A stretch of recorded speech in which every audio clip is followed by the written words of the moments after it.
Hello to everyone.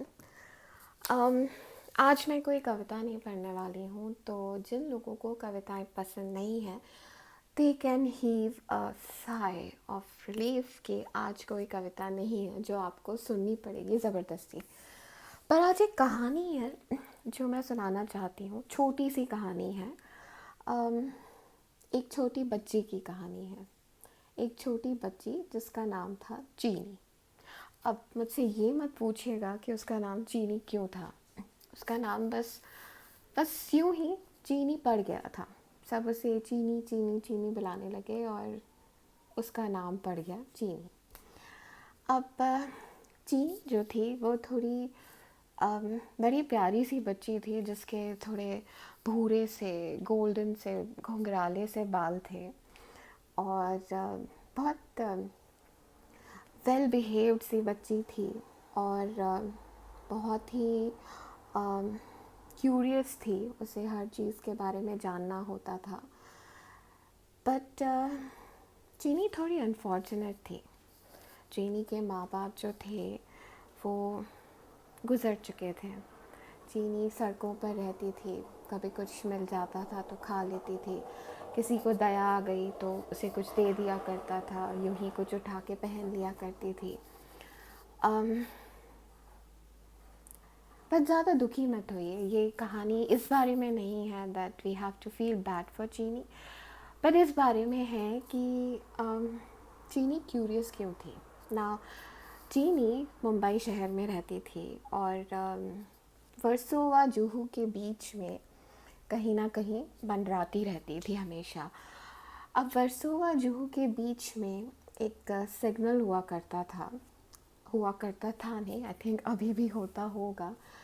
सो उस signal पे जो गाड़ियाँ होती थी वो it was kind of a cross road, तो वहाँ पे तकरीबन गाड़ियों को एक एक मिनट तक रुकना होता था हर तरफ।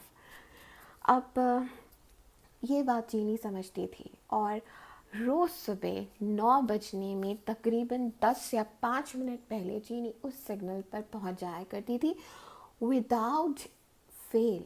Like she just wanted to be there at that very moment. अब आप जानना चाहेंगे कि चीनी उस वक्त पे क्यों वहाँ होना चाहती थी। उस वक्त पे वहाँ पर एक कार आती थी एवरी सिंगल डे। एक शाइनी सी ब्लैक कलर की really swanky big imported car. और वो कार उस सिग्नल पर रुका करती थी तकरीबन 1 मिनट, जैसे कि सारी ही कारें रुका करती थी उस सिग्नल पर। चीनी को बाकी तमाम कारों में या टैक्सीज़ में या टेम्पोज़ में या ट्रक्स में किसी में कोई इंटरेस्ट नहीं था, पर वो ब्लैक शाइनी बड़ी सी स्वैंकी सी इम्पोर्टेड कार में उसे बहुत इंटरेस्ट था। नहीं नहीं, कार में इंटरेस्ट नहीं था, कार में जो बैठे होते थे उन लोगों में इंटरेस्ट था ना। कार में हमेशा 3 लोग हुआ करते थे। आगे शोफर, पीछे एक तकरीबन चीनी की उम्र की एक बच्ची और उसके साथ उसकी माँ। Every single day Monday to Saturday वो लोग ट्रैवल किया करते थे ना। ये कोई मिस्ट्री वाली कहानी नहीं है कि क्यों रोज़ 9 बजे ये ट्रैवल करते थे, क्या बात थी, क्यों 3 लोग ट्रैवल करते थे। It was simple. Mother, before going to office, she would always drop her daughter to the school and then she would proceed on to her office. And उनका रास्ता यही था जुहू वर्सोवा से होते हुए। और चीनी हमेशा द मोमेंट वो कार वहाँ पे आकर सिग्नल टर्न होता था, रेड कार आकर रुकती थी, चीनी दौड़ते हुए she would just work her way around all the other cars and she would reach that car। और वो अपने थोड़े से ग्रीजी, थोड़े से ग्राइमी, थोड़े से ब्राउन स्टेन्ड हाथों से उस ब्यूटीफुल कार के ब्यूटीफुल विंडो को नॉक किया करती थी। नाउ डोंट थिंक कि मैं condescending हो रही हूँ about her dirty hands. No, no, no, I'm not. And neither did the people were condescending inside the car because they never said anything to her that don't touch our car, don't knock on our car with your dirty hands or something like that. Vicious and evil things people sometimes end up saying to kids also. So no, चीनी को उस car पे knock करने से किसी ने कभी नहीं रोका। So every single day she would run through the car to the car और वो नॉक करती थी एंड कार में जो लेडी थी वो हमेशा चीनी को 10 रुपीज़ ऑफ़र करती थी और चीनी हमेशा अपने सिर को ना में हिलाते हुए मना कर देती थी कि नहीं, मुझे 10 रुपये नहीं चाहिए। और जब तक ये कॉन्वर्सेशन होती थी सिग्नल ग्रीन हो जाता था, कार चली जाती थी। अब ये सिलसिला तकरीबन 3-4 महीने तक चला। Can you imagine? Every single day for 3-4 months चीनी उस कार के पास जाती थी, उसका विंडो पे नॉक करती थी। वो लेडी उसे कभी 10 रुपये देने की कोशिश करती थी, हर बार इनफैक्ट उसे देने की कोशिश करती थी। चीनी हमेशा डिनाई कर जाती थी और द मोमेंट वो डिनाई करती थी रेड सिग्नल ग्रीन हो जाया करता था, कार अपने रास्ते चली जाया करती थी। But there was a twist in a tale. अब एक दिन मुंबई में काफ़ी बारिश हुई, which is not odd, Bombay की बारिश तभी जानते हैं। So it rains really hard in Bombay and सड़क पे कुछ काम चल रहा था, तो उस वजह से there was a traffic jam. Now the moment वो सिग्नल रेड हुआ और कार आकर उसी मोमेंट वहीं पर रुकी। अब चीनी ने आदतन फिर से नॉक किया, वो लेडी ने आदतन फिर चीनी को 10 रुपये देने की कोशिश की और उसने मना किया। पर सिग्नल ग्रीन नहीं हुआ था, अभी भी सिग्नल रेड ही था और ट्रैफिक जैम भी लगा हुआ था। तो वो लेडी ने चीनी का हाथ पकड़ा और उसको प्यार से पूछा कि मैं हमेशा तुम्हें पैसे देने की कोशिश करती हूँ, कई बार मैंने तुम्हें खाना देने की कोशिश की है, कई बार मैं तुम्हारे लिए खिलौने लेके आई हूँ, तुम हर चीज़ के लिए मना कर देती हो, आखिर तुम चाहती क्या हो?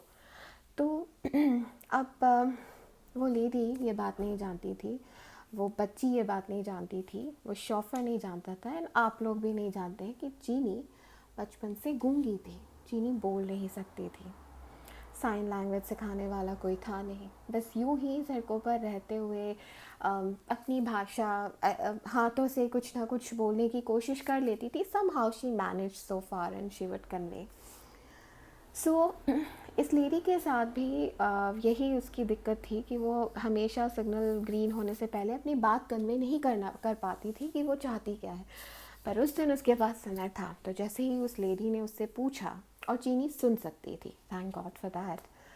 सो जैसे ही उस लेडी ने उससे पूछा कि तुम आखिर चाहती क्या हो, तब चीनी की छोटी छोटी आँखों में बहुत ही स्पार्कलिंग सी चमक आ गई। उसे बहुत खुशी हुई कि oh thank God the conversation moved, कि फाइनली वो ये बता सकेगी कि वो चाहती क्या थी।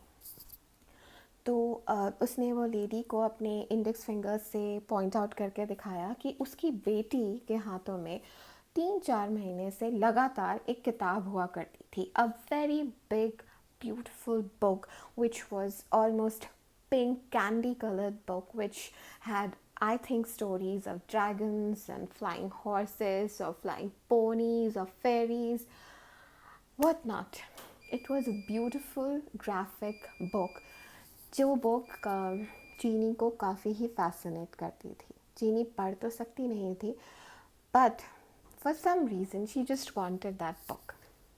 सो द मोमेंट शी जस्टर्ड कि you know this is the book जो मुझे पसंद है, और ना मुझे पैसे चाहिए, ना मुझे खाना चाहिए, ना मुझे टॉयज़ चाहिए, बट मुझे ये किताब चाहिए।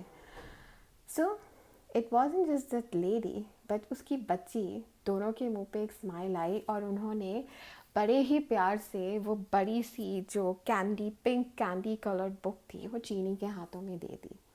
She just thanked them in her own way, in her own language, a mute language. She just thanked them and she was so happy. She had a dazzling smile on her face and she pranced pranced through the way, जहाँ वो एक bench थी टूटी सी जहाँ वो बैठा करती थी, वो वहाँ पे उछलती कूदती हंसती गाती पहुँची और she just immersed herself in that book. So this was a very this was a short story about a girl named Jeannie. I really hope you guys liked it. Thank you so much for listening.